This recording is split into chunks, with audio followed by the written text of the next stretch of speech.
This is a really, really important, it's a really important financial asset that 30 million people have got. The most valuable thing most people will probably own. Could well be. Do you have a workplace pension? If you do, it's likely with Nest. With over 13 million members, it's one of the UK's largest pension schemes. Todd is COO of Nest Invest. They decide how your money is invested. You talked about agency. You said it's important that people have choice. The Shariah fund was changed. People were choosing that fund not because of the religious lean, but because of the 100% equity exposure. Yeah. So you kind of removed that choice. I understand that people are upset about it. It was your highest returning, wasn't it? The Shariah by quite a stretch. Yeah. Should we be making the higher risk fund higher risk? It's their pension. It's their money. It's exactly that. Yeah. I want to start with probably quite a big question, but a simple one to say. Why was Nest set up? So Nest is part of those big set of reforms that came into place about 2012. And the whole aim was to get more people saving an occupational pension because coverage had been going down for about 10, 15 years. So there's these big reforms called automatic enrolment reforms. And that meant there was a duty on all employers to enrol their workforce into a qualifying pension scheme and to make minimum contributions. The individual could opt out. And there's a real concern that you're putting this duty on employers that they had to offer a pension scheme and they might not necessarily be able to find a pension scheme that would service their needs, particularly if they were quite a small company or a lot of their kind of workforce was quite on low pay. So the idea of Nest is we're just like any other occupational pension scheme, but we have a public service obligation that we have to take any employer who wants to use us. So it was to make sure the automatic enrolment could work for all employers. And one of the things that's happened since we've been set up is that we've also, I'd like to think, kind of driven standards as well, what good occupational pension looks like, particularly for people who are on sort of medium to low income. So that was always our kind of focus. Those people who perhaps weren't high net worth individuals who wouldn't get a lot of advice or support in their kind of savings. And the whole automatic enrolment reforms have been incredibly successful in terms of, the priority was getting more coverage. So instead of, I think we were down to about 30-40% of people had access to a workplace pension. That's up to 80% now. So that's a huge shift in the UK in terms of kind of workplace saving. And Nest has been a part of that success. Yeah, the auto enrolment was more successful than even the guys who introduced it thought. They thought the opt-out rate would be much higher, didn't they? Like the nudge, if you will, was about 10% people opt out, I think, of... Yeah, I think it's less than that for Nest, but not around about 8 or 9% or something, and 10% across the industry. But the original modelling, and it was one of those ones that it's really, really hard to predict what people's behaviour is going to be. So you ask people, what would you do if you were put into a pension scheme? And lots of people said, I couldn't afford it, and things like that. So the modelling from kind of survey questions and looking at how it works elsewhere was up to 30% of people would opt out, and that just hasn't happened. I think we're just at the end of the kind of first phase. So we've got people saving. The question is now, are people saving enough? What happens when they get close to retirement? How do we support people to turn that saving into what most people want, which is sort of an income at retirement or a wage replacement when they do retire? Yeah, because if you read the DWP communication at the time, which I have, the Department of Work and Pensions. Yeah, there you go. It was pretty clear that they felt that 8% plus state pension, so 8% match contribution, which is kind of the minimum requirements, plus a state pension was a start. It wasn't the solution. I do think that auto enrolment has been super successful in getting people into pensions, but it's also created a bit of apathy around retirement savings. And I'm not sure I think many people actually think that the 8% is enough. Do Nest think it's enough? I think that is a real danger. That it's kind of automatic enrolment kind of relies on the kind of behavioural economics of inertia, that people want to do things, but it's just difficult to get round to it. So if you can switch that around and say, okay, it's entirely your choice, but we'll put you in it. And if this doesn't work for you, you can opt out or you can stop saving if it doesn't make sense at some point. That's incredibly powerful. And a lot of the kind of survey stuff is people are really, really glad that they're saving. I think the danger is when the statutory or the mandated kind of levels are what they are, people assume, well, government have said this, or this is what the law says, this is the right number. What the right number is incredibly personal. So it depends on what your wage is. It depends on how long you're saving and things. So there's lots of debates and lots of discussions about what is adequate. I think that the stuff that you're referring to came from the Pensions Commission, which made those suggestions, which DWP, Department for Work and Pensions, took forward. And that was, I think the idea was that you'd get, if you're on a kind of an average earning, you'd get about 30% replacement rate from the state pension, the reform state pension. Then something like automatic enrolment would top that up by another 15 to 18%. And then there'd be an expectation that people might want to make voluntary contributions on top of that for another 15 to 18%, which gets an average worker to about 2/3 replacement rate. So if you were on, if you're on 50 grand, 2/3 of that would be let's say you come up with like 30k or something 30K, like that, 30 to 30, and it's that, but whether that's suitable for everybody, it comes down to a lot of kind of personal needs. So I think at Nest, we have a nervousness of there could be the potential for people on quite low incomes over saving when they're spending money on their pension, which they may actually would be better off spending on day to day, or on their kids, or on things like that. So getting that right is not as straightforward as the answer should be more than 8 and things. I think there are other things that need to be done in terms of some of the ways they work out the contributions are on a band of earnings, so it's not your entire earnings. qualifying earnings. Yeah, that's right. So there are kind of things like the lower limits on that, or what age people start saving. I think it would definitely be good. I think that they're all proposed on the statute books that should come in at some point. So I think that would definitely be a good thing to do going forward. Then whether or not the actual statutory minimum should go up, I think it needs more debate and more discussion about, for some people, particularly people on kind of more medium or higher incomes, then maybe yes, they should be saving more. And if they can be nudged to do that in a helpful way, that's probably a really good thing. People on lower incomes, I think we've got to be quite careful about what we do, because the danger is you're really wealthy in retirement, but you're really struggling. Quality of life, yeah. It's not a simple, straightforward issue, I think. And it is like a blanket approach at the minute with the 8% to get started. Yeah. Superannuation is the scheme that I would say from Australia, is it? Yeah. That where you alluded to other parts of the world. I imagine that's the scheme that they look at because they seem to be about 2 decades ahead of us there. Yeah, that's right. The big difference there is it's all employer contributions, I think is my understanding. And that sounds nice. Yeah. To the employees anyway. And they've spent a long time. They bounced around a bit. I think they're at 12% now, but sometimes it's 10. Governments change and they change it around. The other big difference in Australia is compulsory. So there's no kind of opt out. And I think my take on that would be, it's a really powerful thing, the ability to opt out. And as we just discussed, not that many people are opting out, but people like, that kind of sense of agency, that it's their money, it's their choice.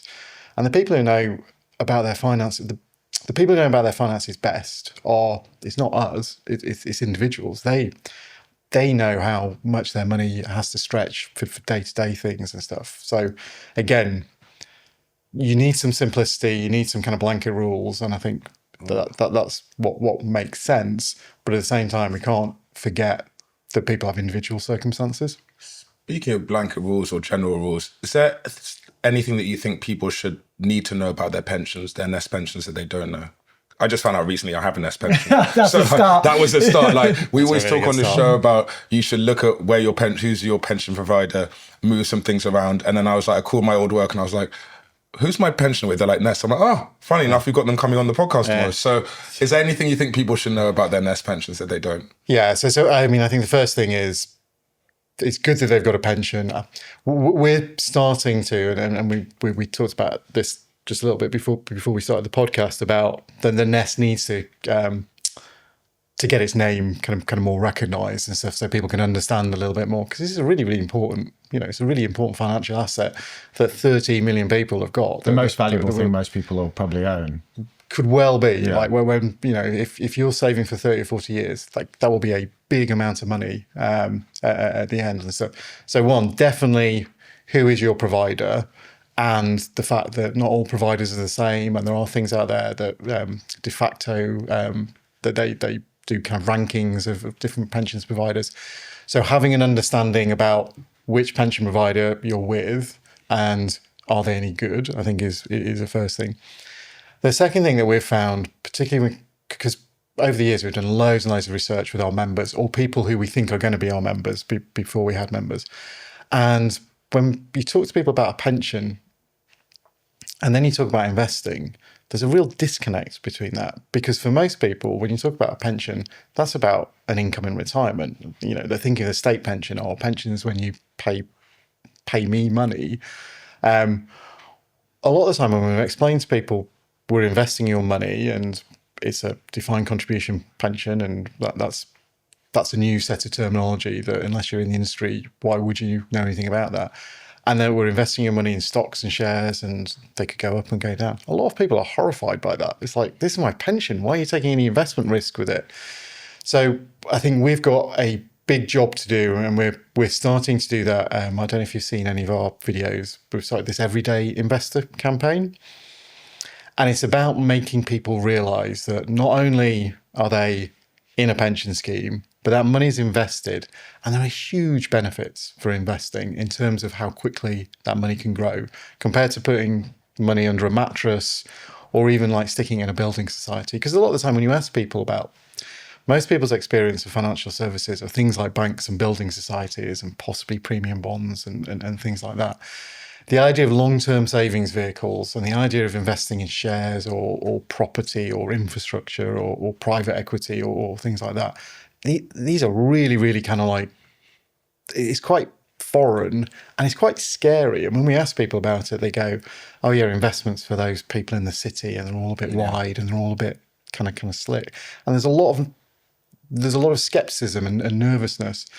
So part of this Everyday Investor campaign is about trying to demonstrate to people that investments isn't something that people over there do. This is what you're doing. You own a bit of this company. You own a bit of this wind farm. And one of the first campaigns we did, which I thought was really powerful, we took some of our members on a boat out of Grimsby Docks in the northeast out to one of the Hornsey wind farms, which we have bought on behalf of our members, and took them out there to see these enormous kind of like wind turbines and said, no, you own a bit of that. And that's generating extra return for you in retirement and good, dependable return. It's going to lower energy bills in the future and have kind of more predictability about your energy bills, because we're not reliant on getting oil from places which are, potentially conflict. And, we've all seen what's happened with energy kind of costs as well. But the other thing is it's employing people in Grimsby. So your community is getting benefits from this. So this idea of circularity, that this is about making money for your retirement, it's about benefiting your kind of local community, and it's also having additional kind of impacts. Like there's going to be this huge transition from a high carbon economy to a low carbon economy, massive amounts of money to be made in that transition. Why shouldn't our members take part in that? And I think, to my mind, which is quite a powerful thing about Nest, is, we can be our members' kind of champions and get access to things that they would have no chance of getting access to on their own, because they can't bring enough money to make it worthwhile. But when you put all of that money together, and we're running, I think it's 47 billion kind of right now, we're taking in 600-700 million every single month. So 7 or 8 billion every single year. That allows us to do things that you couldn't hope to do on your own. Or if you could do it on your own, you'd have to pay an enormous amount of money in fees and things, so somebody can make a profit. This engagement within pensions is definitely something that I think is quite interesting. So, you're talking about encouraging people to understand investing. I don't know if people even understand the importance of their pension in the first place, right? Do you know how many people log on to Nest? I haven't got the figures. I think the last time I saw it, it was about 30%. So 70% people don't ever A log lot, on. lot of people don't log on, Yeah. or they log on once and then, maybe they'll log on once a year when we send an annual benefit statement. But a lot of people just don't realise that, as you said, that they don't have a Nest pension. And that is a massive challenge for us, but it's a massive challenge for the whole industry. Yeah, no, 100%. It means that you have a lot of responsibility in terms of like stewardship of their funds, right? And you do that typically through the default fund. Yeah. What percentage of your customers are in the default funds? Do you know? 98.8%. Basically everyone. Yeah, Pretty much basically everybody, everyone. yeah. And the way that I would see that then is you've got millions of people in one fund, and it can't be too hot, can't be too cold. It's kind of, you've got to sit it in the middle. Have you got to cater to everyone at once? Yeah. So part of the automatic enrolment kind of rules, it's set out in the legislation, is when people are automatically enrolled into a pension scheme, they don't have to make a choice, because as we've just been talking about, that's a difficult choice for people to make if they've not had experience. So any qualifying pension scheme has to have a default strategy, and that default strategy has to meet kind of certain kind of conditions. So when we were thinking about it, exactly to your point, that we're going to have millions of people, and I think our prediction was at least 90% of people would be in the default fund, and we've exceeded our predictions. And maybe that'll change over time as people get more engaged. But when you look internationally, when you look in the UK, default strategies tend to be around that kind of 90%, even in things like, even in banks kind of pension schemes where you'd think people were quite financially savvy and stuff. Default strategies tend to be where a lot of people go. So I think we were super, super concerned about the idea of a one size fits all and not just having one default fund. So in effect, what we've created is 50 default funds, one for every single year that we expect our kind of members to retire in. And then that gives us a flexibility to have a different approach to risk and return and what we're investing people's kind of money in, mainly based on their age at the moment. So that's the number one kind of factor, because we definitely have that information. So when an employer uses Nest, they have to give us certain information, and one of those things is their date of birth, so we can work out what their expected retirement date is. We can pay communications off that. But for us, really, really importantly, we can make decisions about how we invest it. So we want to invest people in their 20s differently from people in their 50s and 60s, because they've got different needs. They have different risk appetites. They've got a different length of time to save. So we are trying to be as sophisticated and as granular as possible with 13 million members' money, bearing in mind we have limited information about what their needs are. So we spend an enormous amount of time trying to understand underlying drivers. So we put a lot of kind of time and effort into research about socioeconomic characteristics. Where do people live? How much do they earn? What kinds of educational attainment do they have? How can we make predictions about what their kind of future earnings could be and what that should mean in terms of, because we're trying to build up a holistic picture of somebody's kind of wealth. So it's not just about their pensions. Do they own their own house? Are they renting? A lot of our members, the majority of our members, are in rented accommodation and will continue to be in rented accommodation into retirement. The solutions they need are quite different from somebody who owns their own house, or maybe has a couple of properties, or has big pensions, a defined benefit pension, which is the more traditional. Their ability to absorb risk or their needs to achieve kind of certain kinds of returns are different. As we get kind of further into this, I think we can do more than just focus on age. So we could start looking at pot sizes. We could start looking at what levels of contributions people are making. Can we actually start building up a more nuanced picture of who our kind of membership are? And then does that mean we should be doing different things in terms of the way we invest it?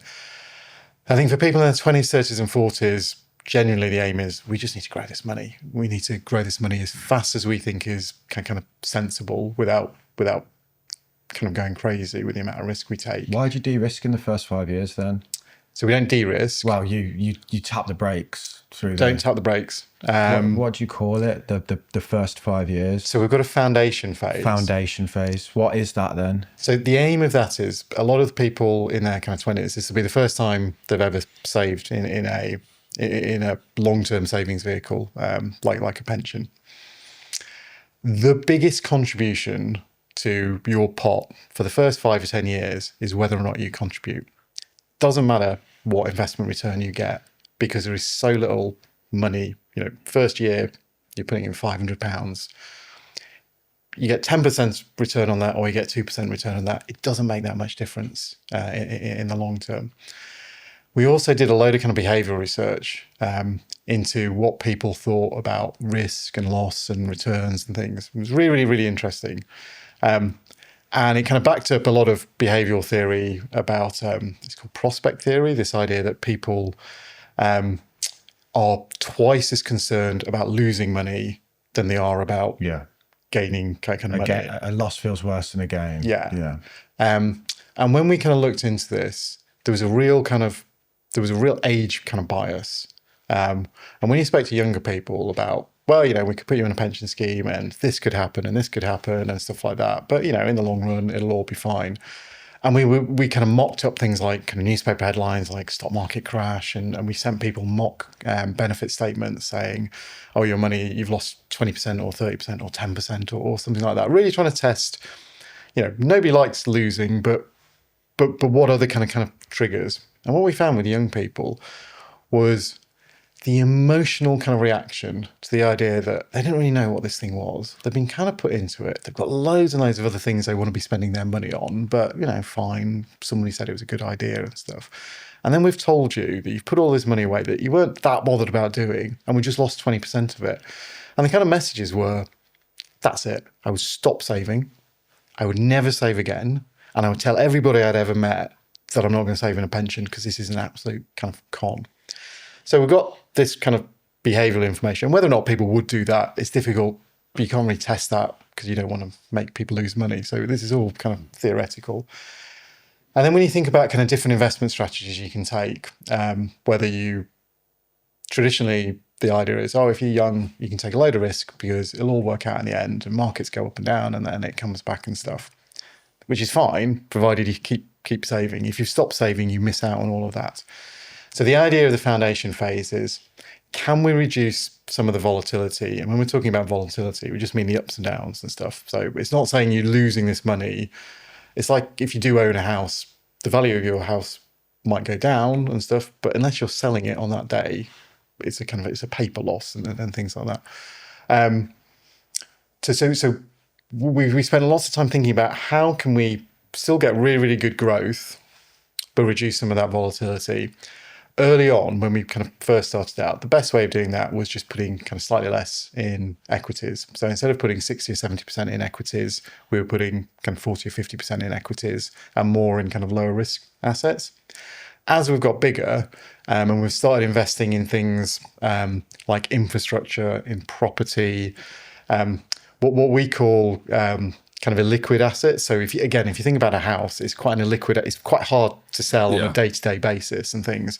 It's even harder to sell a wind farm on a day-to-day basis. This is a 40-year investment that should be kind of throwing off income. So for younger people, instead of just putting more in kind of safer assets, we're putting much more in illiquid assets. So long-term kind of great kind of return kind of prospects, but lower volatility. And the whole aim of this is not to make them have less money. The whole aim of that is to get people confident in the savings habit, that this is a good idea. I like what's happening with this money, without kind of giving up the potential for upside. So it's been kind of, at times it's been characterized as, we just stick everybody in cash for the first 5 years. Completely not true. We always stuck people in growth assets. It was just in a lower proportion. Now, because we're bigger and we can do kind of smarter things, we're giving people much more access to these kind of assets that you don't need to sell them for 40 or 50 years because and you'll just get that kind of steady return. Does it for a long reduce time. expected returns in that period, the foundation period? Very, very minorly now. It does. A little bit before when it was more of a bond equity kind of shift. Now we're moving it more to kind of a liquid. Because the bond equity, I know you said like it's not de-risking. That is de-risking, right? Moving from 70 to 50% is a traditional way to de-risk a portfolio, you know. Yeah, So I mean, it's not de-risking because they were starting in that, foundation. in that place. No, I get it. But what I think about, so sometimes I think you can kind of overstudy things, and you can go out to the market and you can ask the kids or the 20-year-olds, if you lost 20% in money, how would you feel? Yeah. And they'd be like, oh God, I would pull it out. But these people aren't even logging on because only 70% of people never log on to the thing. They're auto-enrolled in. They have no choice. Yeah. And they're not engaged. So why not, when they're not doing that, get them the return, you know, like chase. Yeah, I mean, the returns are marginal, and it's a kind of it's a trade-off between the most important thing, probably for the first 10 or 15 years, is you keep contributing. That's the thing that dominates your pot for the first 10 or 15 years. It's only after then that the kind of compounding effect and the returns that you get really, really kind of start making a difference. And it's kind of, I mean, I've had these debates a lot over the last kind of 10, 15 years. That we've modeled this over and over again, and the difference in outcomes from having a slightly lower risk start early on, and we're not even doing that now, is so marginal. It was like 1 to 1.8% at the end. It was such a small difference. One in total value of pot or average Total. annual returns? Total Okay, pot. yeah, I was going to Really, say 1% really small. average annual return would be a big difference. 25%, Yeah. And it's that. We won't know until we know, though, right? We'll never know. Yeah. Like, you got to go down the path before you kind of know where it ends up. Absolutely. And then the big challenge as well, and this has been kind of put to us as well, there's no counterfactual, because you could say, oh, well, nobody's opted out. And we go, well, of course nobody's opted out because we had this foundation phase. Yeah. Do you know what I mean? And you could test it, but then the people who opt out, they're gone. And then, What about the other end then? So there's like let's not call it de-risking, you call it whatever you want, but there's this like taper off for about 15 years-ish before retirement age. So again, so the traditional approach to that is, it would be kind of like lifestyling. And this is what defined contribution pension schemes always used to do. So they'd stick people 100% equity for the first like 20 or 30 years. A lot of it would be UK equity, quite a risky strategy. And then for the last 10, 15 years, they would gradually, 10% over a 10-year period, reduce you down to just bonds and cash. No thought about when you did that. So markets could have just tanked, and then you kind of bake in all of those kind of losses and put it straight into bonds. Terrible, terrible idea. The rationale for it, and again, it's a bit about kind of default and people not engaging and stuff, and people trying to protect themselves to a certain extent. The rationale for it is an economic one, and it's all about this idea that when you're young, you've got loads of human capital, and they define human. I thought you can hit the red button. They define like human capital by when you're young, you've got like 40 years of kind of earnings and stuff, and that's a massive kind of source of wealth if you can work for 40 years and stuff. By the time you get into your 50s and 60s, your human capital is getting smaller and smaller and smaller, and therefore you can withstand kind of stock market shocks. You're much less kind of insulated from that, because if you're 30 and the market crashes and stuff, you've still got another 30 years. It's going to come back, one would hope. Hopefully. Yeah. But when you get into your 50s and 60s, you've kind of lost that insulation. So the idea of kind of like de-risking into kind of more kind of bonds and cash, what was to it's trying to think about your wealth, not just as your pensions wealth, it's thinking about your earnings capability and things like that. So there's a definite logic to that, and we subscribe to that to a certain extent, but a bit of it depends on what is your destination. Longevity as well is longevity risk. People probably need to stay invested longer, don't they? Absolutely, and that's exactly what we've been doing. We've been doing quite a lot of work on this. In the olden days, you had to buy an annuity. The law said the only way you could access your defined contribution pension scheme was to buy an annuity. I mean, we've discussed this before, but for the newcomers, what's an annuity? It's almost like an insurance product where you buy it, they guarantee you an income for life. So you just hand over your pot or a pot, and then they say, okay, we'll pay you X amount, whether you live for a year or 1,000 years, we'll pay it. So it's kind of like a form of insurance. You might explain it better than that. But That is a brilliant explanation. It's insurance for, well, the original idea was it's insurance for living longer than you expect to. So you can have a reasonable expectation of how long you're going to live, but what happens if you live another 20 years after that and you've got no money? That's not great. State pension's an annuity in a way. Yeah, kind of. Yeah. It's guaranteed, and one of the key features of annuities is you're sharing kind of longevity risk. So you're putting all lives into a kind of a single pot. Some people will die earlier than others, and the people who die earlier, the other people get that money and things. And it's one of those things that when things are so uncertain, you kind of need to kind of share that risk. It's very difficult to manage that risk on your own unless you're super, super wealthy. So they are good products, but they ended up being products that people were using to generate an income from their 60s, rather than what we think is that they should be there as an insurance for living much longer than your mid 80s or something. So you buy an annuity near the end with a pot, or is that what you're saying? So that's our plan. So what we want to do, to exactly your point, we want to keep members invested in capital markets, in all sorts of kind of growth things for as long as possible. So there may be an element of de-risking because we don't want people exposed to 100% private equity when they're in their 70s and things. But the focus now is, instead of like targeting 65 and have to buy an annuity at 65, it's more now kind of targeting basically kind of 75, 80 with our investment approach, and setting aside a little bit of money to buy. Our plan is, the idea is to buy deferred annuities, which are like annuities, but you buy them at one point, so you lock in an income at some point in the future, usually probably around about 85. So I completely agree that the argument about de-risking when you're getting older is the exact opposite argument to the argument I made about why the foundation phase, it doesn't really matter whether you take loads of risk or not a lot of risk. It matters inversely the other way around, because that's when your pot is the biggest. So the amount of money you can get in terms of returns from investing in growth assets is huge. It has a massive kind of gearing effect, which is just not there when you're in your 20s or 30s, because you haven't got any money, because you've only just started contributing. So our aim is, how do we keep people exposed to growth assets without overdoing it and running the risk of, there's a real danger when you start drawing your money out that you can get into a death spiral where markets are crashing. Sequencing risk. It's exactly that. Markets are crashing and you're taking money out of it. So your pot just dropped 10% and you've just taken another 5% out. So your pot's now dropped 15% and you're trying to generate an income from You're like that. kicking it while it's down, basically. It's exactly that and stuff. And there are all sorts of kind of things that I think we can do lots more on.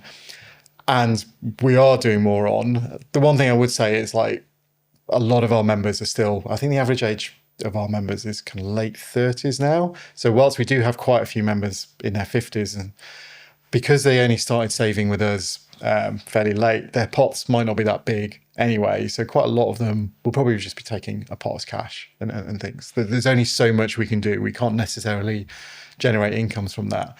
But our overall aim is, as long as people want it, we want to help people have a sustainable income, and the highest possible sustainable income that we think is kind of realistic, that lasts for life, that they don't have to spend their time. What we've seen in Australia, which is really, really interesting, is, as you said, they're about 20 years ahead of us, really, really successful. People got really, really big pots. They have not cracked how to do the retirement piece.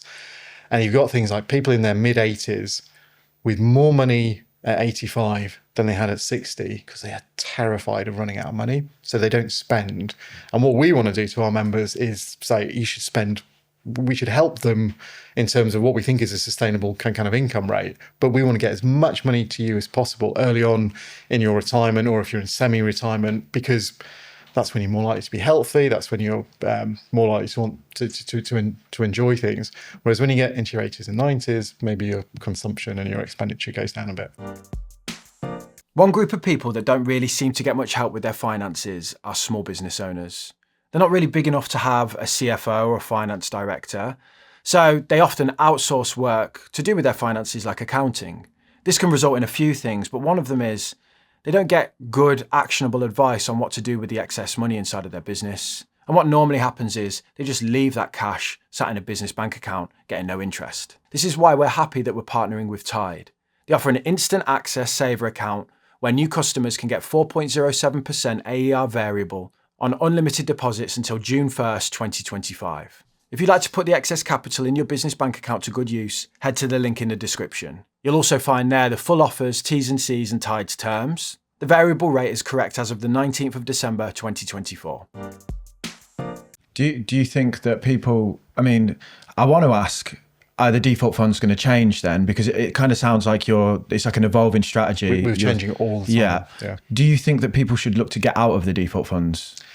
I mean, for the vast majority of our membership, they haven't chosen because they've defaulted into it. If they were to choose, that's where I put my money. That's where, just because of the scale and because of the access to the different asset classes, we're giving people access to private equity that normally you would have to be paying huge fees to fund managers.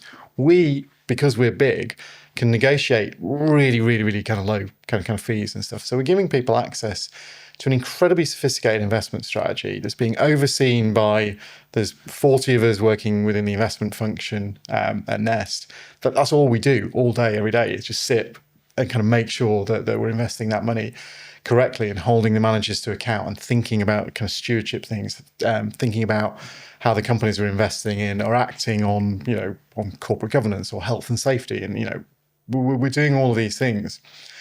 I think our fund choices are good, but we really carefully kind of curated how many fund choices we had. 6, is there? Maybe more. Well, once you there's a couple of retirement ones also as well. like every iteration of the default. Yeah. I think you've named them well. I think like the way you present them versus others, Aviva is very confusing. Right. Some people have like 1,000 funds and the names read like code more than they do. Yours, you can. It was really, really deliberate. It was supposed to be. The reason why we call a higher risk fund the higher risk fund and not the higher return fund, we didn't want people to go, I like higher return. We want people who understand there's a relationship between investment risk and return to recognize that. So they know they're going into a higher risk fund. It should be a really realistic assumption that they will get higher returns, some of the times. The same with the kind of lower growth fund. We didn't call it the lower risk fund because all of our members, from some reason, not all of our members, a significant proportion of our members would be like, why would I want to take risk with my money? This is my pension. I'll go in that fund. So it was supposed to be it was supposed to be a bit kind of Ronseal, like, it does what it says on the tin. And then we've got the ethical fund, and we might talk about the Shariah fund a bit more. But these are, they're aimed at kind of people who might have specific needs that aren't being solved by the default fund. And we had long debates about what is the right number of choices. And to your point, that if you give people 1,000 choices, all of the research says you cause paralysis. Mm-hmm. Like, there's too much choice. All of the evidence suggests if you have a reasonable number of choices, and I think that ranges somewhere from about 5 to 10 or 11 or something, and those choices are properly differentiated, because you talked about the 1,000 funds that one of the insurance companies offers. I bet if you look at the underlying, what's underneath those, an enormous number of those are basically exactly the same, and they're just packaged up in different ways. I mean, we've done some studies on this where you kind of look at the risk return characteristics and things, and they all just cluster in the same place and stuff. That there's like one or two different kind of like risk ratings that the FCA and other things do, and they're all pretty similar. So the only difference between them is a lot of the time is what you're paying for them. But it sounds great, people love choice, and so you should give people as much choice as possible. But if that means that people who genuinely want to make a choice get put off making a choice, that feels to us like we've made a mistake. Whether or not we should be offering some other funds is definitely a debate we can come on to and stuff. And I think that's really well. Let's talk debate. about that, like ability to make a choice. You talked about agency. You said it's important that people have choice. And obviously recently the Shariah fund was changed, and you acknowledged within communication that people were choosing that fund not because of the religious lean, but because of the 100% equity exposure. Yeah. So you kind of removed that choice. Yeah. It was like, we know you're doing it, but Yeah. we're making this decision. you know? Yeah. So it's, I mean, we didn't know why people were making those choices. We had some suspicions because you can look at, you can see some of the characteristics and stuff, and you could see how much money was going into it and things like that. But from the very beginning, the original rationale for offering a Shariah fund, and we spent a long time debating whether we should or not, and why a Shariah fund and not different other kind of religious faiths and things. And we've got this, we have this kind of like framework for decision making that has to hit kind of so many, is there anything in the market that we can actually buy to offer? Is there a member detriment if we don't do it? What is that member detriment? Does it fit with our operational? And one of the key questions is, can it be diversified? Because diversification is an important tenet to us in terms of our investment beliefs about how you should invest and stuff. And it was a very kind of like in the balance of whether we should offer this at all, because one, we couldn't find any diversifiers. All we could find was an all equity kind of strategy. The second thing was we couldn't find any way to de-risk as people got a little bit older. So a lot of nervousness about putting people into a product that's 100% equity, and you could still be in 100% equity in your mid 70s. That felt kind of quite uncomfortable. So the rationale was, it's important to do it. We don't think there's a lot of demand for it, and we did some really, really interesting research into British Muslims in the UK and their attitudes to long-term saving and Islamic finance, and it was really, really interesting. And their attitudes was just like everybody else, not a lot of understanding of long-term financial products, not a lot of understanding of Islamic finance when it comes to pensions. That was quite eye-opening, that this wasn't kind of front of mind, that people would say, no, I'm a good Muslim, I pray, I do I fast and things like that. It wasn't being linked to your bank account or your mortgage or something like that. The key driver was our nervousness about employers, particularly employers who may have kind of big kind of Muslim workforces and things like that, feeling that they may be kind of prejudicing against their kind of workforce because they were automatically enrolling their workforce into a pension scheme. And a lot of their workforce may feel that they couldn't actually save and would have to opt out, and then that would feel like discrimination. So a key driver for it was more about employers.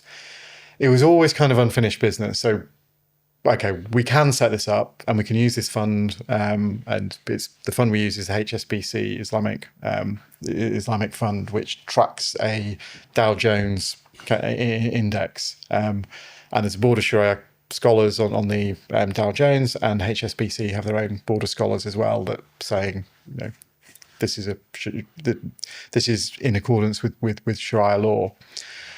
We also wanted to put some diversification in that, whether that was going to be some kind of alternative to bonds. Could we do anything in property? Nothing in the market that we could find at our kind of price point that would actually fit with our operations. So it was kind of unfinished business, and we've been spending the last kind of 10 years trying to find that.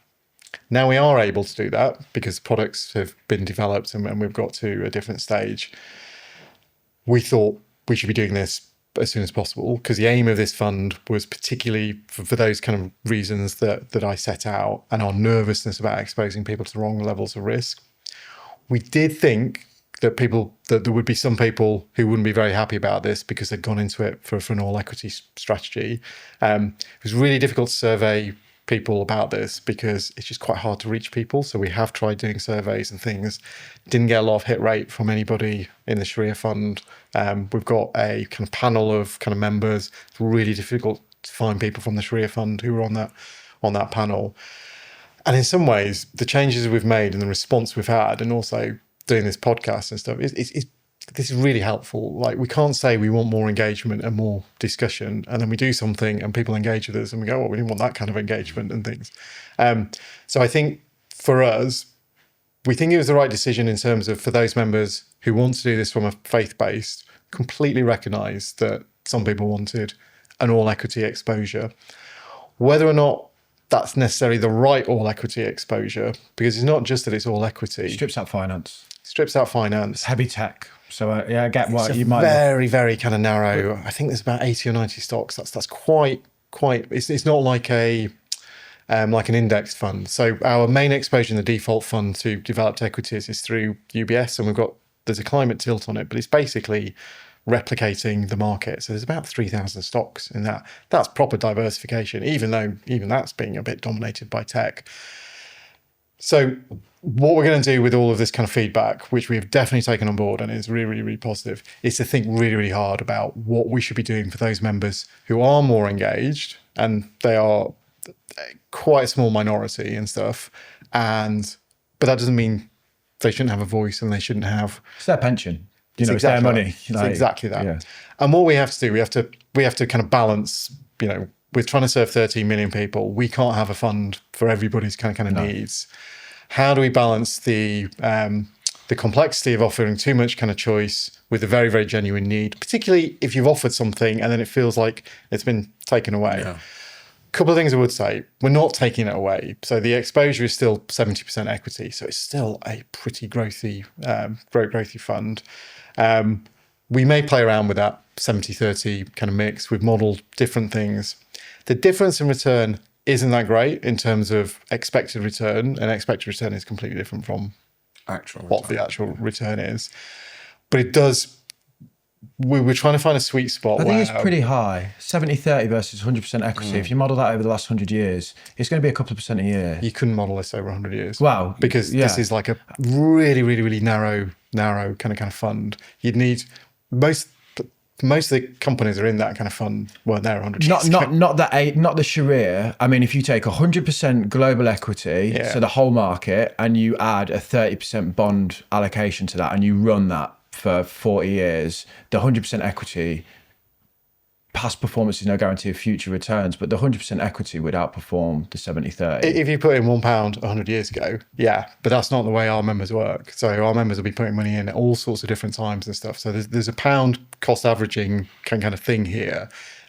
When we've modeled the difference between the Shariah fund expected return and a 70-30, it's pretty marginal over about 10-15 years. It's not as big as you can do, like those kind of sort of big studies and take the kind of Barclays or the Dimson Marsh kind of studies and map it over 100 years.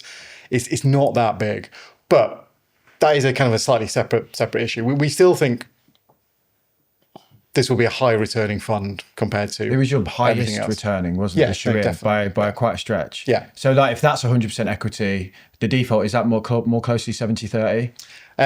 So the default, it depends where you are, because you've got PE 50 and all that, 50 different funds, and it is changing all the time. So we have an aim to try and get 30% of our assets in the default strategy into private markets. So at the moment we're at about 15%, and it's quite hard because we've got all this money coming in, and deploying into private markets is harder than deploying into developed markets, because you've got to find the opportunities. Because you're so big, is it easy to make changes? And how often do you make changes, like to your funds or like to your outlook or research and things? Yeah, so because we've got the default fund, we've got these target date funds, these 50 target date funds, it's really, really easy to kind of plug in kind of new asset classes or new fund managers without having to change anything at the top level. So we have, it's called like a fund-to-fund structure. So you might be in the 2040 retirement date fund, and that's what you see. And you'll see, the return you get, and you'll see what the asset allocation is. But that will be feeding into, we've got some second level building blocks, which then feed into the individual asset classes. So we can make changes a lot easier than more traditional kind of deep DC can, which is great. The evolution of our approach since we started investing in 2011. 2011, we started off with 5 basic building blocks. We had a passive global equity, we had a couple of gilt funds, we had this diversified growth fund, and that was it. And we were trying to maximize kind of return and minimize risk with those. And it was broadly speaking, it was about a 60-40 strategy for some of those funds. Every single year since 2011, because we've got more money, we've been able to make it more sophisticated. And now we're at the stage where we're adding in kind of private equity funds all over the place. We've just added in timberland. That's a new asset class. We're investing in kind of forestry in the US and things like that. These are all alternative sources of return. And the aim, I mean, the whole point of kind of diversification is not just spread it out, it's to try and kind of reduce correlations in different economic cycles. And what we don't want is we did really well in 10-year tech boom, but then we did terribly afterwards. We want to find growth in all different kind of economic cycles, which means Bitcoin. We've had conversations about Bitcoin. That's not where we're going at the moment. Yeah, you probably missed it at the time of recording. Wait for it to crash and pile in. Yeah, little 1% of assets would do something naughty, wouldn't it, to the price of Bitcoin? I'd imagine. There's we're not quite there yet with Bitcoin. It's something we keep under review. There's going to be a lot of people listening to this that'll be like, for one of the biggest pension companies in the UK to say we're not quite there yet, and not to just spit on the floor. I think they'll probably take that as bullish. So yeah, I completely get your approach, and I completely get that, like, you've got your hands on this huge pot of money that you've got to steer around, and I really like the fact that you're taking like a Canadian approach where you're buying assets and going out there and using that power to pick up things. Because I think one criticism of pensions in the past, it was just like Gordon Brown changed it. It was all slapped into bonds, and it was pretty disastrous for returns for certain people.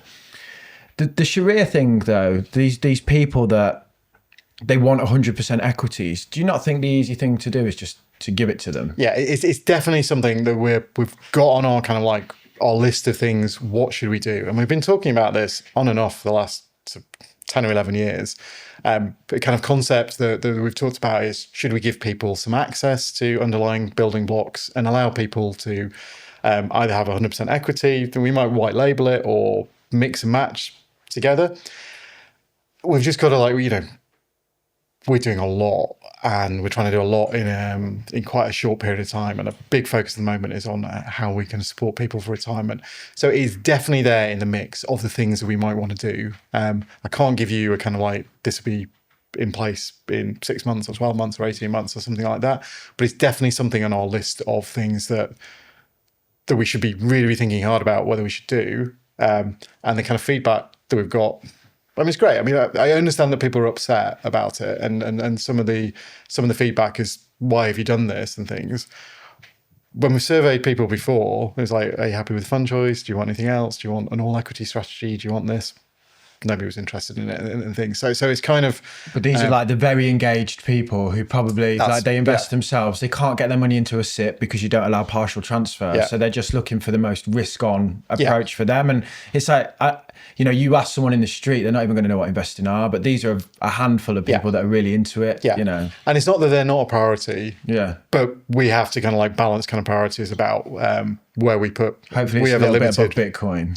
It's definitely about Bitcoin and stuff. Okay. Yeah. But yeah, it's a really legitimate kind of challenge, and we're not ducking it.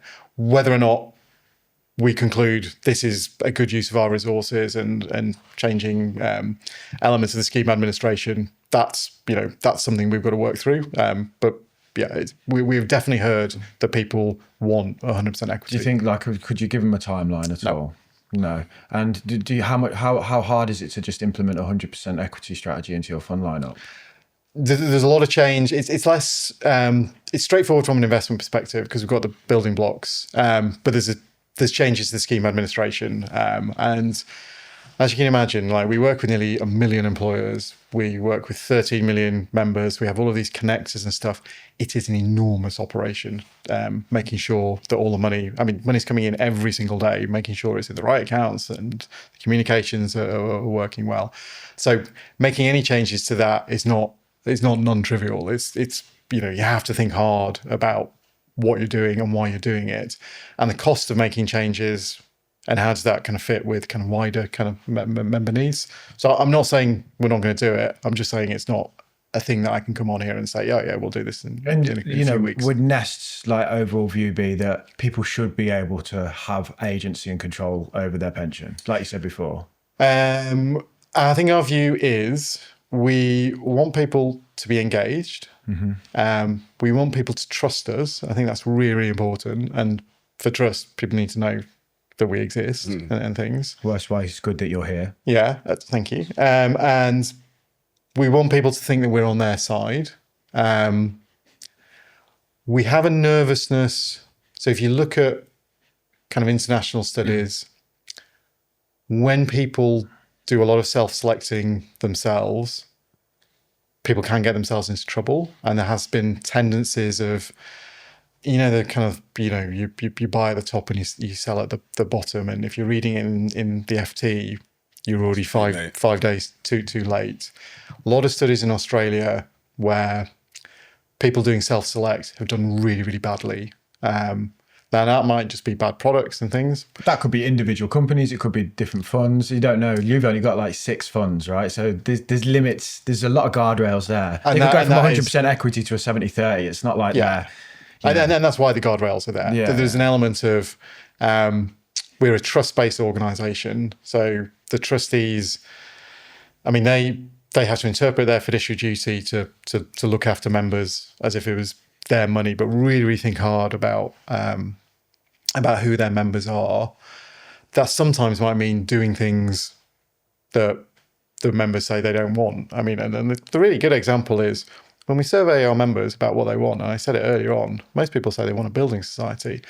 The trustee has made a decision that sticking all our members' money in low-risk assets for 30 or 40 years is not a good thing. But if you ask people, a lot of people, not the kind of more engaged people in the Shariah fund, that's what they would say. And we've tested this over and over again. So the actual challenge for us is whether or not we can ever get people comfortable with the idea of taking investment risk.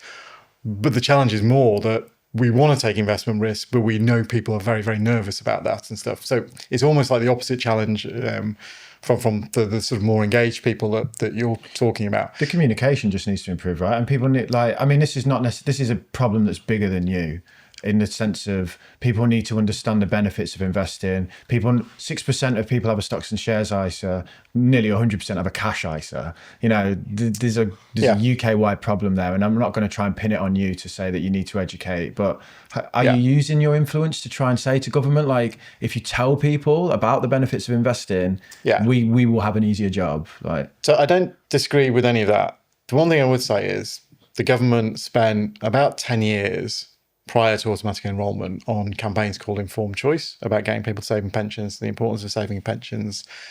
They spent millions and millions of pounds. They were sending people into kind of workplaces. They were doing big kind of thing, all about you inform people, you educate people, people make kind of rational economic decisions and do the right thing. Made no difference. Yeah, well, get Martin Lewis and me on it, instead of the regulators coming after people like me saying you need to shut up. And what we'll do is we'll make stuffy campaigns that we'll stick on the sides of buses that no one will look at.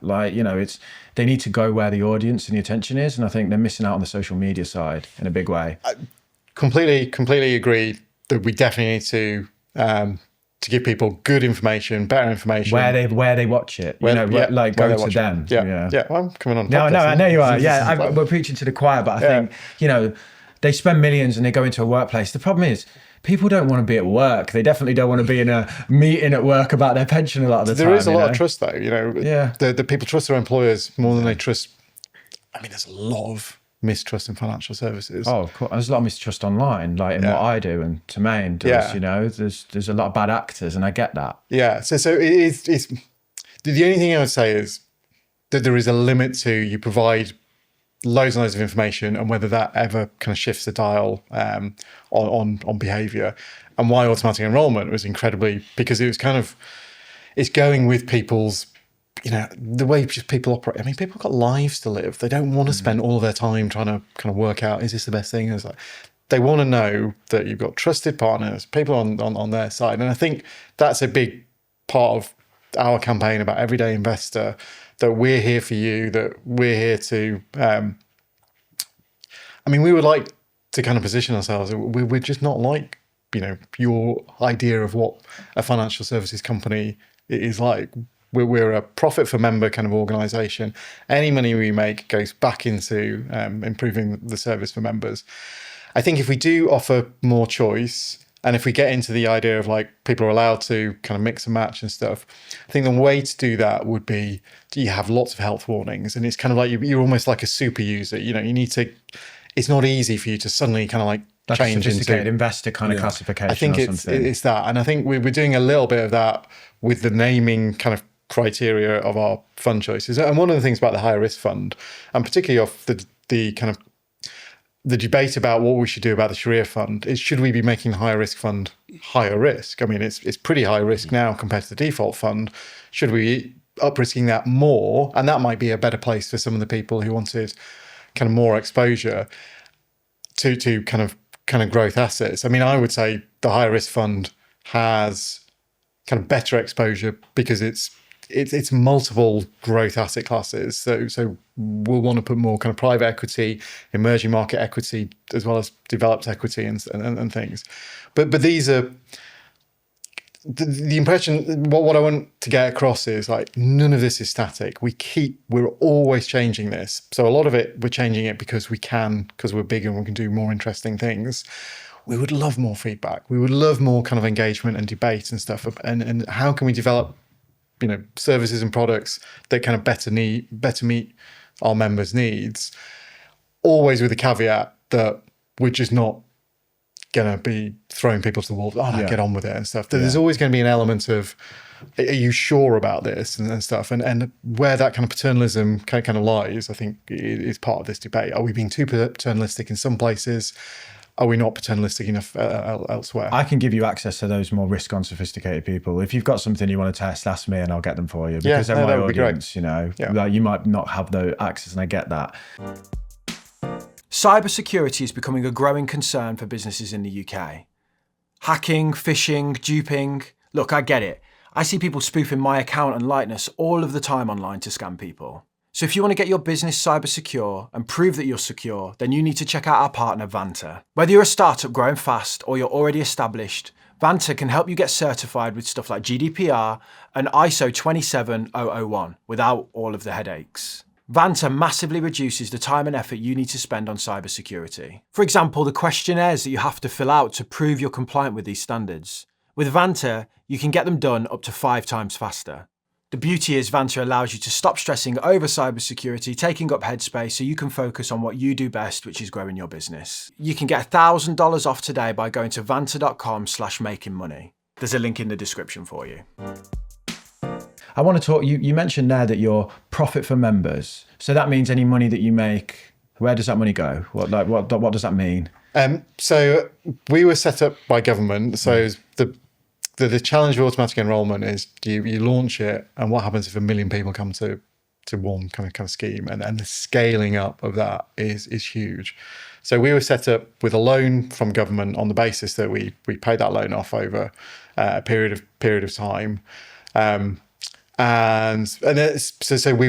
so we would be available if 1 million people turned up on day one. It was up and ready. It couldn't just be. It was £1 billion, wasn't it? The loan, is that right? I can't remember where we're at because we've been drawing down. So we've just kind of broken even in terms of we're not drawing down anymore, and we'll start kind of paying that back. So the money we get from fees for our members, that goes on the service. So paying our scheme administrator, paying our fund managers and our fund administrator, and then some of it is being used to kind of pay back the loan to government. And the aim will be, once that loan's paid off, any kind of profits we make, the trustee will have choices about, do you want to change the service? Do you want to like play around with the charges and things like that? But first we need to kind of pay off that loan. So we're standing on our own 2 feet. Yeah, fair. I mean, it'd be good to get rid of that 1.8%. The contribution charge. Yeah. I mean, it is a bit of a bugbear because it's confusing for people. For long-term savers, it's pretty good because if it's over 20 years, I mean, but this is pretty good versus the maximum is 0.75 that I think that they can charge in schemes. Is that right? For an automatic enrollment scheme, yeah. And if I think NatWest maybe put out that if you're in the Nest scheme for 20 years plus, their fees are cheaper than a 0.45% kind of fee. I think the de facto kind of data, it was about like a 10-year kind of break even that we're less than 45 basis points or Can you break down your fees, how they work? So it's 1.8 contribution charge. So contributions you make, you pay a 1.8% contribution charge. If you don't make a contribution, you don't make that charge. So it's people who aren't contributing all the time. It's incredibly cheap. And then there's an annual management charge, which is the more traditional kind of way. Yeah. Annual management charges make sense. They're simple. But if you've got a really, really big pot and you've been saving for a long time, it is quite expensive. But, there is an element of, I think we would want to get to a simpler charge structure, because I think it looks expensive kind of early on. But also it's just a bit confusing and things like that. So it's getting that balance between simplicity. It looks more like a St. James's Place kind of fee structure with the contribution charges. And they're like, I know they're like 5%, but, it's kind of got that air to it of 2 bites of the cherry. Whereas like others that might just have the fixed percentage, it looks, I did some like fag packet math, if that's even a saying.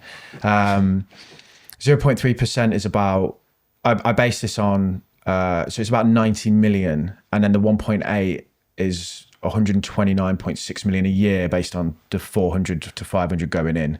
The income. Yeah. So, we asked you what are your inflows? Yeah. And you said the figure of 600 million a month. Yeah. So I worked out that the 1.8 would be about 129 a year. And then the 0.3% on assets under management. We did 30, it's 45. So these figures will be low. No, ours is 30. Oh, your assets under management, you said before 45 million. Oh, sorry. Billion, sorry. Yep. I said we based it on 30 because we were using your 22, 23 accounts. Okay. So you're growing quick. So you're looking at, let's call it 220 million a year in fee collection, right? That's a lot of money. yeah, it's a big scheme. Yeah. But where does that money go? How big's the loan? What's the repayments on that? Well, we can get you those figures. So it's I all, got them here, actually. It's all in the public domain. I got some here. Yeah. You do. You fair play to you. You share them. I don't know what the loan Staff repayment costs each month. 31 million. Which, Is this from our annual reporting account? Yeah. And then scheme and investment and administration costs 156 million. So would that be the loan, the administration costs? No. The administration cost is we have to pay somebody to do all of the kind of back office functions of collecting the money in. I mean, it's a huge operation. I mean, I all, collect the money in for less than 156 million a year. for 30 million For people everyone in the country. You keep I don't all of the know, records for all those people. Getting a standing order going and Yeah. run it through ChatGPT. I don't know. Like it seems a lot of money. 156 million to collect. What that We're an incredibly low cost scheme in terms of the way we Yeah. run. So I mean, we can have a longer debate. I'm not the person to have a longer. No, that's longer debate fine. on this, but That's fine. I mean, it's funded by the taxpayer to set it up. So I think there's a responsibility for Nest to be open with the taxpayer about like where that money comes from, because you could really oversimplify it and say the taxpayer's given the money to set the scheme up, and now they're paying the interest on the loan and they're paying that back as well. So, So we're getting income from all of our members for what we charge on the fund, and that's going to kind of pay for the cost of the scheme. Yeah. Or part of it is going to pay off the loan. which was their money in the first place because they're the taxpayers. Yeah. So they're getting it back. So then They're paying back the loan that they gave is what I'm getting at. Yeah. So do we know when the loan would be paid off? Again, that's in the public domain. I think kind of mid 2030s was the last time I looked at that. Yeah. So if it's say like the 156 plus the 31 million, we looked at the reports. I want to say like the staff costs, it's not fully transparent, but it's not like it doesn't look like people are earning millions out of this thing. So I don't want to sit here and go, oh, you're being overpaid. And I think there's probably an element of, there's a lot of people that work for Nest that could earn a lot more if they worked at other places, Yeah. But there's still about 100 million spare. So is that being reinvested back into the scheme? Yeah, it's really hard for me to comment on figures. Yeah, fair enough. No, fair enough. I mean, a couple of things I will say. So we are a public corporation, so we are accountable to Parliament. So we have to lay our annual report and accounts in Parliament every year. So the reason why you've got access to all this detail is that we have to do that as a public corporation. We are kind of covered by all sorts of rules in terms of public corporations, in terms of kind of pay and transparency about all of that. I mean, I would say our members are getting a really, really good deal in terms of the sophistication of the investment strategy, the quality of the administration compared to what they could get elsewhere. I mean, that was the whole ethos of setting us up, that we are here for kind of members on kind of lower incomes and stuff, to give them access to high quality at a really good charge. I mean, significantly below the 75 basis points, which is the cap of automatic enrollment. Plenty of schemes are charging 75 basis points. Nest isn't. Sorry, I don't even know what's the Sorry, it's basis point. It's just a different way of saying 0.75%. Oh, okay, cool. Yeah. I mean, I don't think definitely shouldn't be the benchmark. I see some of them schemes and I'm like, you're taking the mick basically in terms of. But traditionally, I mean, like, Nest being in the market has driven down costs across the market because we have become the new benchmark. It used to be with stakeholder pensions, it was 1%, it went up to 1.8% annual management charge. That was that was seen as a reasonable charge. And part of that, and I remember being in debates with kind of insurance companies, the problem was they would say, well, it's really difficult to make any money out of this because most people only save for 5 years. So we have to charge a lot because we need to get it kind of recoup. The benefits of automatic enrollment and getting people kind of locked in, because the other thing is if you opt out, you get re-enrolled after 3 years and stuff, because the aim is the government thinks you should be saving, but if you've got a specific reason not to, that should drive down costs all over the place. And I think Nest being in the kind of marketplace and demonstrating that you can do all sorts of interesting things at kind of reasonable cost has driven down costs elsewhere. And so what does reinvestment look like? You know, this point of we put it back into the scheme. What would you say would be? Let's say tomorrow I give you 100 million and go, let's put that back into the scheme. What kind of things are you doing with that? Well, a lot of what we're doing from an investment perspective is just, I mean, we cap our kind of costs, but I'm not going to say what that is. But we keep our investment costs pretty low, and we do a lot of benchmarking with international peers and things. A lot of it is about how do we invest our members' money in a similar way to like the big Canadian pension schemes or the big Australian pension schemes, who we kind of see as our increasingly our peers. They're the people who have the most sophisticated investment strategies. They're the ones who are genuinely now investing directly in real assets. They're not going through fund managers for some things. Other areas, what we're doing in the scheme administration, we're doing a lot of work on kind of engagement and communications and trying to get people to understand that they're in a pension. We launched an app quite recently. So a lot of work is going on in terms of improving customer experience. We don't want to be a kind of, cheap and kind of cheerful. We want to be high quality when it comes to customer experience. So that's where you'd kind of expect the money to be invested. Once the loan's paid off, would you look at fees and the reduction of fees? Yeah, that's definitely, it's all kind of like set out in the legislation. That would be then the trustee would make a decision about, do you want to drop fees? Do you want to spend more on investment? Do you want to spend more on, on the scheme administration or the customer experience? And they'll just be like normal business decisions that people will make. There's a whole debate to be had about cost versus value and things. And I think our aim is to be, aren't they? With investing returns, fees are certain, and they're a negative drag on the compounding effects, right? So if we can reduce fees and offer the same returns, we improve the size. And that's what we've been incredibly. I mean, the fact that we don't pay any performance fees on private markets is unheard of. Like, nobody's done that in the UK. So what you're saying there is, to the private equity guys that you're giving money to, you're not doing the 2 and 20 and all of this kind of stuff. So you're not, if they do well, you don't give them a bonus. Yeah, is what you're saying. Yeah, we don't pay performance fees. I mean, we want to. If we had to pay performance fees, we wouldn't be able to invest in private equity. It was that kind of trade off and stuff. And again, like, I think we've kind of driven standards in the market in terms of kind of costs, but I think we're driving standards in the market in terms of investment strategy. The whole debate about why aren't people putting more into private markets? Why aren't people diversing portfolios away from like very, very basic kind of all passive equity kind of strategies? I think a lot of that has come because we've been able to demonstrate it is possible to do that. Now, we have some advantages in terms of we are big, but there are plenty of big schemes out there. And I think a lot of the kind of mood music from government now is how do you get schemes of scale so they can do kind of similar things rather than having thousands and thousands of small schemes that struggle to have more sophisticated investment strategies or to kind of invest in customer experience. The plan is to kind of try and smash things together a bit and reduce the amount of individual schemes and things that are spread across the country. A lot of the Mansion House reforms are packed and has a lot of this in it. Yeah. Do you think that's a good idea? Do you think what the government are trying to do with pensions? I think it makes a lot of sense. There's a lot to be said for scale. That bigger providers can do better things.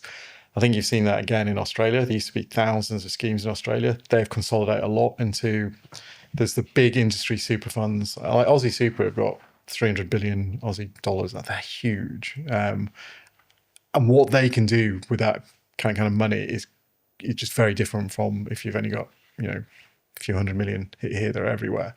And I suspect we might go on a similar journey to the Australian model, that you end up with whatever the right number is. You need a reasonable number to drive competition and innovation. I think that is really important. You don't just want a single provider and stuff, but at the same time, you don't want thousands of different providers who are all kind of, they've all got their own legal fees. They've all got their own. A lot of snouts in the trough it becomes, doesn't There's it? a lot of people who need to service all of these. I mean, similar things being talked about in local government pension schemes. Do you need all of these local government pension schemes, or could they be kind of squashed down to a few and stuff? And I think there's a lot to be said for scale, and the people we look to from an investment perspective who we think are doing an amazing job, they tend to be huge. It's the big Canadian pension funds, or there's some big US funds, big Dutch pension funds. They do some really, really smart things, and that's kind of where we want to get to. What about the plans? So I often look at the political landscape when it comes to pensions, and I see them, they look at this big pot of money and they're like, oh, we could do stuff with that. And I sometimes wince at their ambitions politically, and first of all, how they use pensions as like a hockey puck to pass around. They constantly change the rules and they create genuine fear within the pension system about, I don't know what the rules are going to be in the next 5 minutes, let alone 20 years.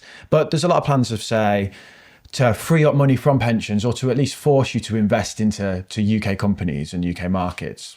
How do Nest see that? I mean, the first thing to say is we were completely independent when it comes to any investment decisions. And that's right for us. It's right for government as well, because if government are making you do things and it goes wrong, government are liable. And that isn't what government, that's why we were set up as a trust-based independent scheme.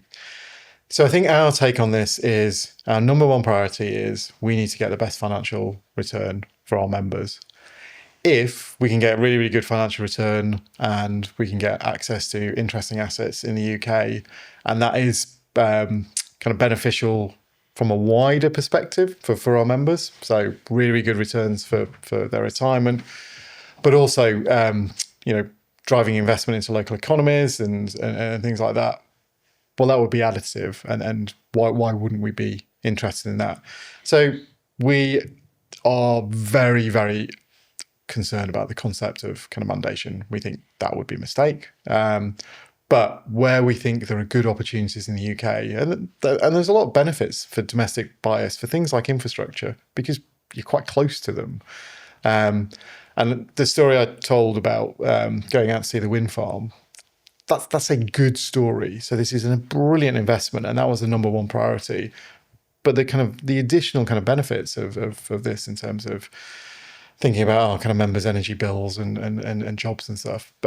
So at the moment, we completely see where the government are coming from. This is something governments talk about. I mean, when we speak to Australian counterparts, they have exactly the same conversation. It's just too big a pot of cash for them not to look at and be like, oh, it's like, and they treat it almost like a national wealth fund more than they do people's pensions. I think most governments are pretty smart, that they recognise that it's not their money. And I think the beauty of automatic enrolment versus the state pension is that people have property rights over this. This is their money. This is not something that government can play around with. But Nest don't want to be told they have to invest in the UK. We can't be told. I mean, we are a trust-based organisation. You can't right now, but if they could they mandate that? Because you said, we're against mandation, so I think it's on the table. It will be more about the discussions about all kind of pension schemes should put 5% in this or that and stuff. We don't think that's necessary. I mean, I think about 20% of our assets are in kind of UK assets kind of anyway. One of the things we need to do is make sure we're telling that story and talking about what we are being invested in, because it's a good story to tell. This on your homepage. It Yeah. shows like, look at our projects, and it shows like investing all over the country. So that's the first thing I saw when I tried to log into my Nest and couldn't figure Yeah. out how to log in because I don't have my login. But yeah, I got the link from my old work. 70%. Yeah, that's me and the others. Yeah. But it showed like all the projects, like some of the projects you're investing in the UK. So I was like, are they all invested in the UK? So yeah, you're definitely showing the UK message on your website. Yeah, and I think it's an important thing to get that across, because we don't want. I think there's some of the narratives have been like, no pension funds are investing in the UK. That's just not true.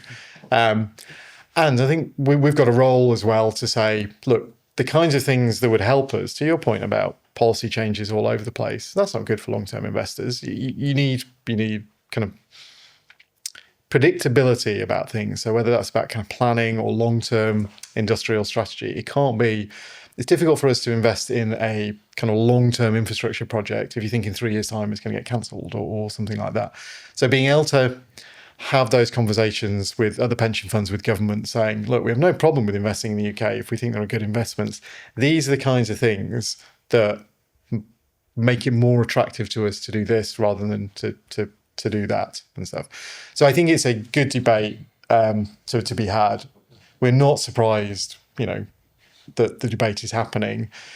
It's happening around the world, and when we're having conversations with our peers about how do you manage this and stuff, that you've got to work in the political environment you work in and things, but at the same time our primary duty is to our members and to make sure they get brilliant returns. We're not going to sacrifice that.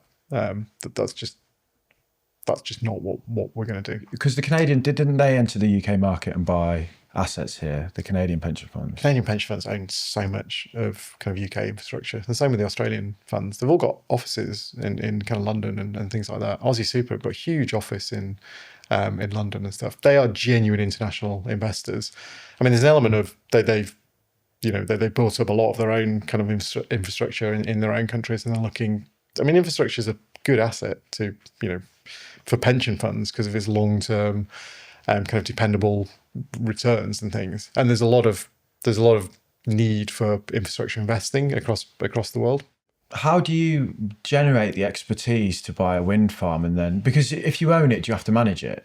Are you like the runners of the business? So we're working with Octopus. Okay, so they provide the technical capabilities. So our kind of focus at the moment, at this stage of our development, is we're trying to pick the best external fund managers and then hold them to account. So we're not saying we're the experts in wind farms. We want to pick the people who are the experts in wind farms. So a big part of our job within our investment function is, how do we get the best managers? How do we work with them?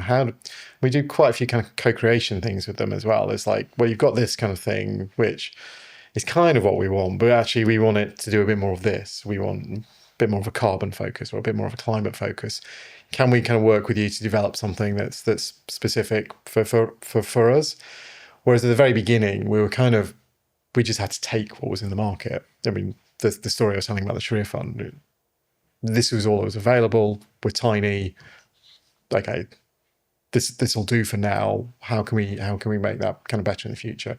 And that's the sort of journey we're kind of going on, from just buying kind of units and pool funds to kind of moving to segregated mandates where we have more control over what goes into that fund, to eventually potentially taking direct assets. And to your point, that maybe we do employ experts in renewable technology, and maybe that some of our peers are doing that and stuff. And there's always a kind of a trade-off between working with people like BlackRock.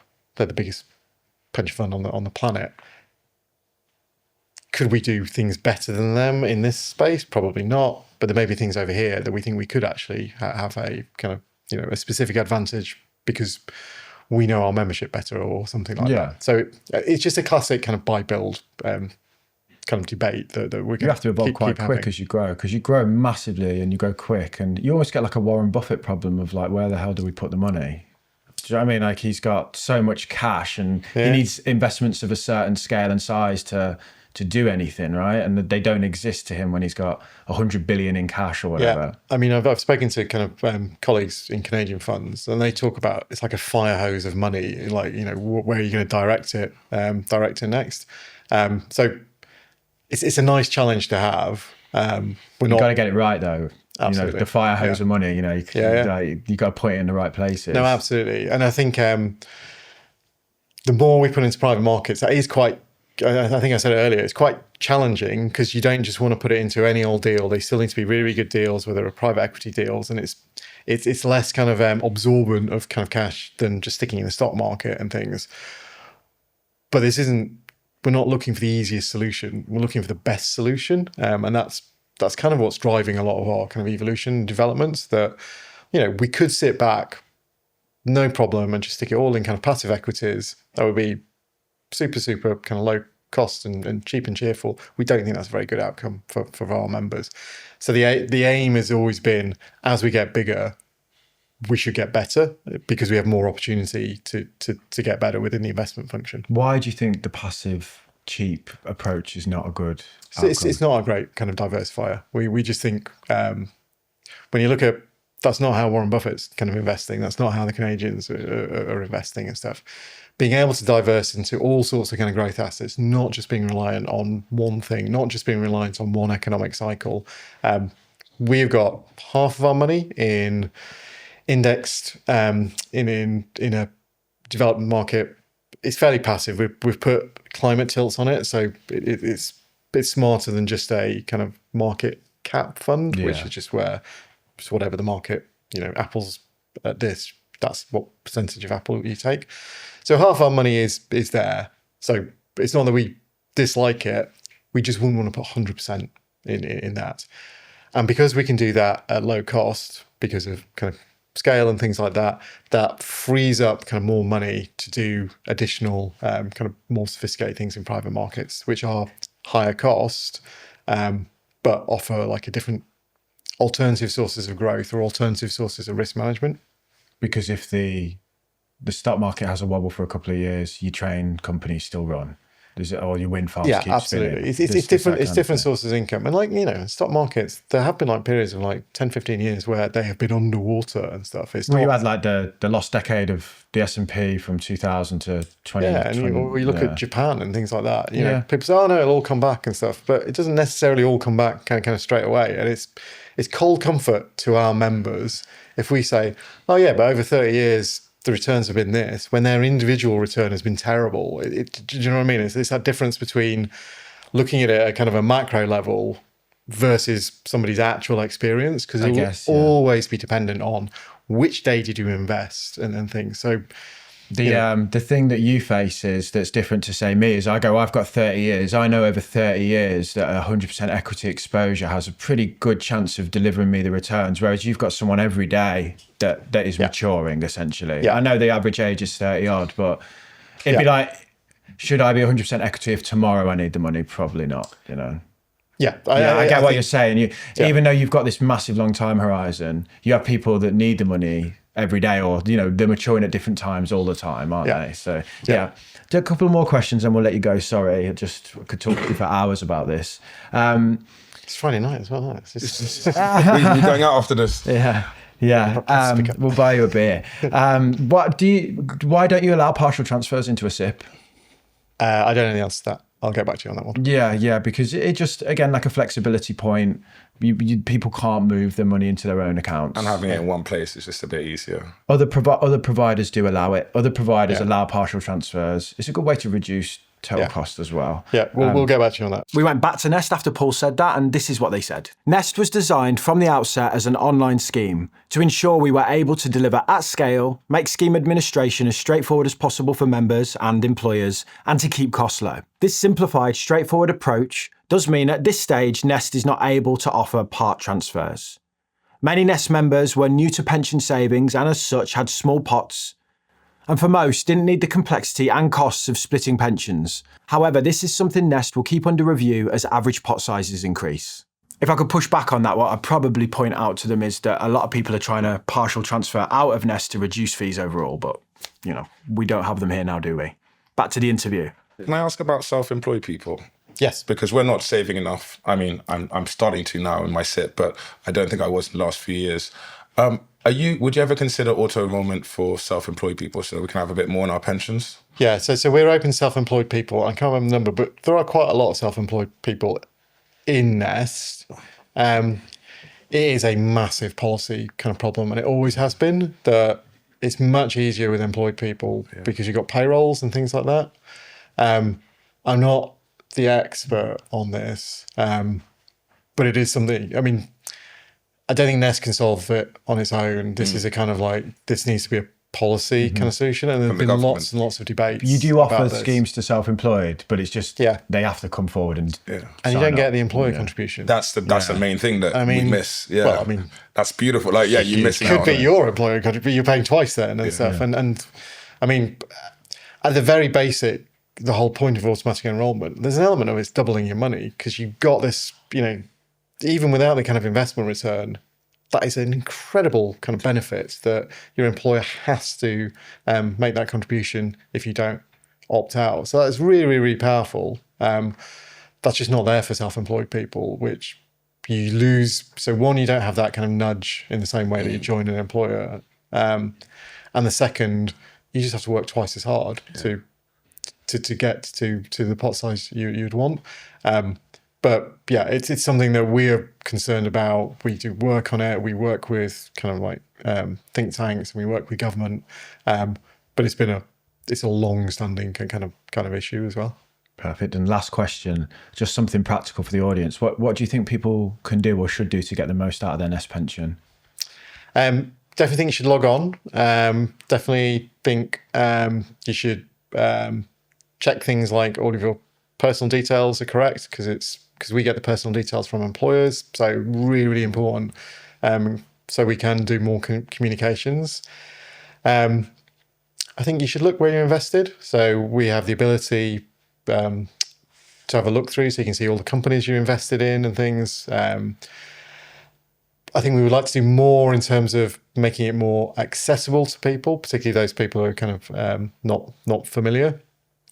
And then the other thing is, just keep saving. Yeah, pay in. Match that contribution at work. Yeah. I mean, I don't think we would encourage people to kind of change out of the default strategy, because we think for most people, most of the time, it's a really, really good place to be. But we do have the choice there. It's pretty accessible. You don't get charged for you can make as many switches as you want in and out. We've had debates in the past about whether we should allow people to do kind of partial switches, and we thought that wouldn't necessarily work, because you've got one strategy for the ethical fund and you maybe have a different strategy for the high risk fund, and people trying to mix that together kind of might mess it up a bit. But that is, again, I mean, the one message I would out of this kind of podcast is we are really, really open to kind of feedback. And if we're getting it wrong, or if people think we should be doing different things, we would love to, we want to hear more about that and stuff. So yeah, I think the key thing is kind of log on. How? Sorry. Because I literally tried to. Yes, like where do you get your login details? You need a policy number and a password. Yeah, and if you've forgotten a password, did you not get a welcome pack? I think a lot of people just. Yeah. You know what I mean? There is a phone number. There is a phone number. Speak to your HR department as well. From the where I used to work. Yeah, that's what I normally say to people. Speak to HR. They'll tell you who it's with, and then you can normally get a policy number, or you can contact Nest directly, or whoever the pension is. Yeah. This is my name. These were the times. They gave me someone's name, Richard something. Yeah. So contact the person, and then you get a policy number, and then it's a reset password jobby, and then you're in. Yeah, I'm familiar with reset passwords. Yeah. Thank you so much for your time. Really appreciate it. I know we've just kept you for a while. I think one of the main things that was clear to me from that interview is that Nest aren't very good at speaking to people and finding out what they really want. So it might be up to you to actually reach out to them. The ways you can do that, if you're a member, you can log on and you can contact them directly, or they've got a contact us page on their website. I'd really encourage you to, come forward and say, I'm a customer and this is the kind of thing I want from this service, and maybe they'll listen.